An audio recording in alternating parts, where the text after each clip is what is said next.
बिस्मिल्लाहिर्रहमानिर्रहीम। This is your host Wajid Ali Khan and you are watching my YouTube channel. उम्मीद करता हूँ नाजरीन आप तमाम लोग खैर खैरियत के साथ होंगे। आज के व्लॉग बड़े स्पेशल व्लॉग है कि लॉन्ग मार्च आखिर कब होगा और तमाम पाकिस्तानियों को इंतज़ार है कि खान साहब कब कॉल देंगे। इसके पीछे क्या मामलात है कि क्यों लॉन्ग मार्च अब तक नहीं हुआ। लेकिन इससे पहले अगर आप लोगों ने मेरा चैनल सब्सक्राइब नहीं किया सो काइंडली मेरा चैनल ज़रूर सब्सक्राइब करें और बेल आइकन ज़रूर प्रेस करें। नाज़रीन कराम, इमरान खान साहब पिछले कोई 3 माह से जो है लॉन्ग मार्च की तैयारियों में मसरूफ़ है और वो डेली बेसिस पे कोई 10 से 15 जगहों पर विज़िट करते हैं। आज इमरान खान साहब ने जो एक प्लानिंग का जो एक मास्टर उन्होंने एक स्ट्रोक खेला कि यूथ पर उन्होंने बहुत सख्ती से काम किया और पिंडी के दौरा किया और एग्रीकल्चर के जो यूनिवर्सिटी के जो लोग थे पिंडी में उनसे ख़िताब किया कि यूथ जब रेवोल्यूशन बर्पा करती है तो फिर वो हकीकी आज़ादी रियल मानों में हो जाती है। यानी किसी भी इमरान खान साहब का कहना यह है कि हकीकी आज़ादी में वाइटल जो किरदार है वो नौजवानों का है। लेकिन ये डिले पे डिले क्यों हो रहा है? अब तमाम लोगों का जो बड़े मरकज़ी जो लोग हैं उनका भी यही ख़्याल है और स्पेशली शेख रशीद ने इमरान खान साहब को कहा कि आर या पार की कहानी करें, आप क्यों इसको डिले कर रहे हैं, क्या वजूहात है? अब तो शायद मुझ में भी वो सख्त नहीं कि मैं अब और बर्दाश्त करूं या आर या पार की कहानी करें। दूसरी जानिब पीडीएम अपनी प्लानिंग्स में है कि जी किसी तरह इमरान खान साहब को रोका जाए और इलेक्शन को और भी डिले किया जाए, ज़िमनी हो बल्दियाती हों। और इमरान खान साहब पिंडी से आज मर्दान और चारसदा में भी उनके जो है जल्द से हैं और कल जो जुम्मा है यानी 14 अक्टूबर 2022 को इमरान खान साहब कराची में भी एक अपने ताकत को आजमाएंगे और एक पावर शो करेंगे। लेकिन लॉन्ग मार्च की कॉल जो है ज़राए के मुताबिक और मुबैना तौर पर जो है कि इतवार के बाद अभी मरकज़ी लोगों की गिरफ़्तारियाँ भी और उन पर जुल्म और तशद्दुद भी जो पीडीएम की जानिब से हो रहा है। और रिसेंटली जो है आज़म खान सवाती पर जो है जो कि एक वफाकी वज़ीर थे इमरान खान साहब के बहुत करीबी साथियों में हैं और उनको यानी बहुत बुरी तरह पीडीएम वालों ने जो है वो अरेस्ट किया और उन पर तशद्दुद किया। और यानी ये नाज़रीन कराम दुख की और अफसोस की बात है कि सियासत में हम इतना उस पर चले जाते हैं कि हम फिर बरहना करके जो है ना तशद्दुद करते हैं। तो क्या ये हमें आइन या कानून इस चीज़ की इजाज़त देता है? यानी ज़बानी चले जी एक दूसरे पर क्रिटिसाइज़ करना है, एक दूसरे पर हम जुमले कसते हैं एक दूसरे के। लेकिन इस हद तक अगर कोई जाता है तो नाज़रीन कराम कोई भी हो, चाहे वो इमरान खान साहब करे या कोई पीडीएम वाले करें, मैं इसको स्ट्रिक्टली कंडेम करता हूँ।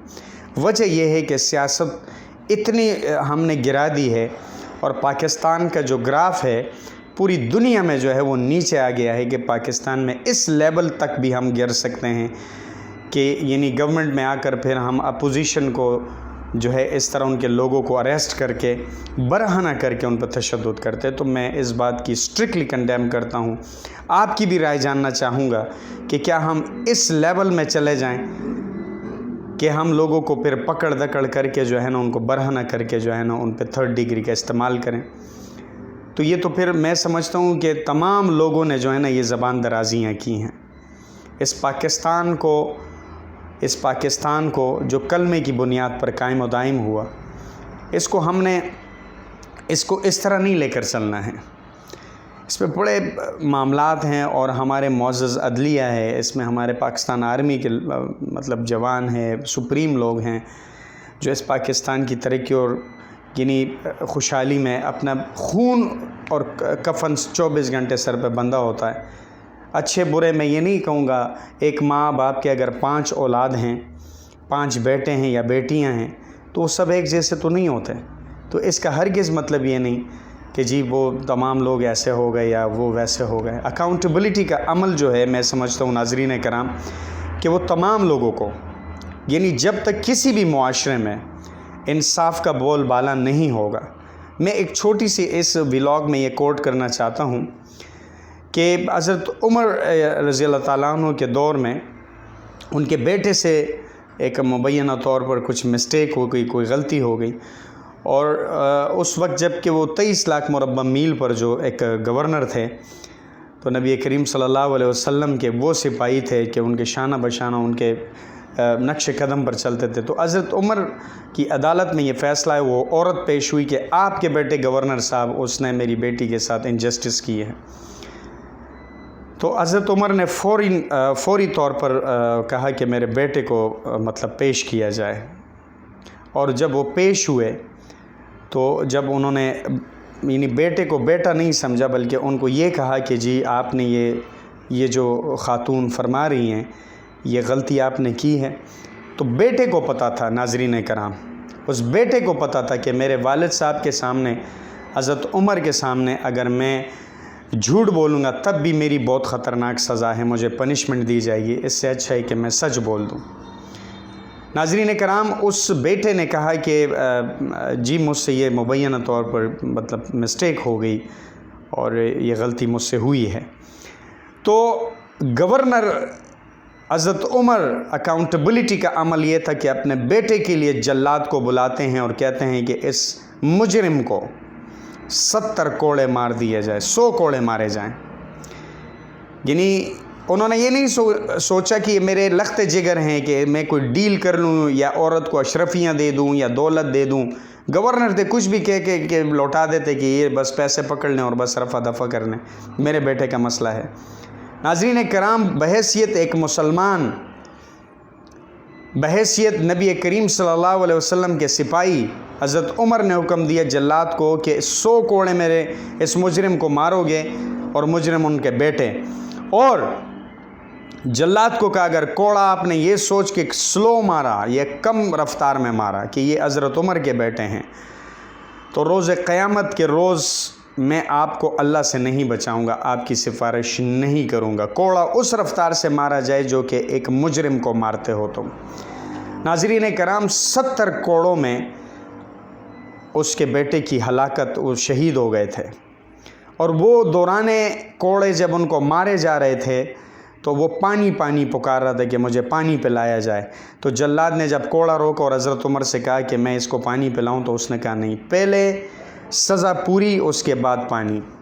ناظرین کرام، 70 کوڑوں میں ان کی ہلاکت، وہ شہید ہو گئے تھے۔ تو حضرت عمر نے کہا کہ 30 کوڑے جو ہے وہ جنازے کو مار دیے جائیں، اور اکاؤنٹیبلٹی کا عمل۔ میں صرف اتنا کہوں گا کہ یہ رول ماڈل ہیں، یہ ہمارے رول ماڈل ہیں نبی کریم صلی اللہ علیہ وسلم اور ان کے جو خلفائے راشدین اور صحابہ کرام، اور انہوں نے ہمیں بتایا کہ ہم اکاؤنٹیبلٹی اپنے معاشرے میں کس طرح کریں۔ اگر ہم ان کے نقش قدم پر نہیں چلیں گے تو ہم کبھی بھی اپنے معاشرے میں انصاف قائم نہیں رہ سکتا ہے، اور جب انصاف ہمارے معاشرے میں قائم نہیں ہو سکتا تو پھر ہر طرف افراتفری ہوگی۔ جو آج ہم یہ دیکھ رہے ہیں، کہیں پر بھی جو ہے نا پاکستانیوں کو جو ہے نا ریلیکسیشن نہیں، کہیں کوئی ریلیف نہیں ہے۔ تھانے وہ جاتے ہیں پریشان، ہاسپٹل جاتے ہیں پریشان، جہاں جہاں وہ جاتے ہیں وہ پریشان ہیں۔ وجہ کیا ہے کہ ہمارے نظام میں یہ جو انصاف کا جو میزان ہے وہ ایک جیسا نہیں ہے۔ یعنی اگر جو ہم ایک چھوٹے چور کے لیے فوراً جو کارروائی کرتے ہیں، ہاں جی اس نے موبائل چوری کیا تو سائیکل چوری کی ہے تو کسی کی جیب کاٹی ہے تو یہ کہ پیسے چوری کیے، تو اس کو فوراً ہم جیل میل اور کسٹڈی اور ریمانڈ میں دے دیتے ہیں۔ لیکن وہ لوگ جنہوں نے اس پاکستان کو بے دردی کے ساتھ لوٹا، اس پر ظلم اور زیادتی کی، ان خزانوں کو لوٹ کر جو ہے نا باہر چلے گئے اور باہر مزے کر رہے ہیں، اور ہم اس غربت کی لکیر کے نیچے آ کر اس میں پس رہے ہیں، اور IMF اور ورلڈ بینک اور ہمارے بچے جو پیدا بھی نہیں ہو وہ بھی مقروض ہیں۔ تو ایسا کیوں؟ کیونکہ ہم نے انصاف کا عمل ایک نہیں رکھا، اور جب سسٹم میں اس طرح ایک انصاف کا عمل نہیں ہوگا تو معاشرہ بہتر، خوشحال، ترقی یافتہ نہیں ہو سکتا۔ اب تک کے لیے اتنا ہی۔ اپنا اور اپنی فیملی کا بہت سارا خیال رکھیں۔ پاکستان زندہ باد، پاک آرمی زندہ باد، ISI زندہ باد۔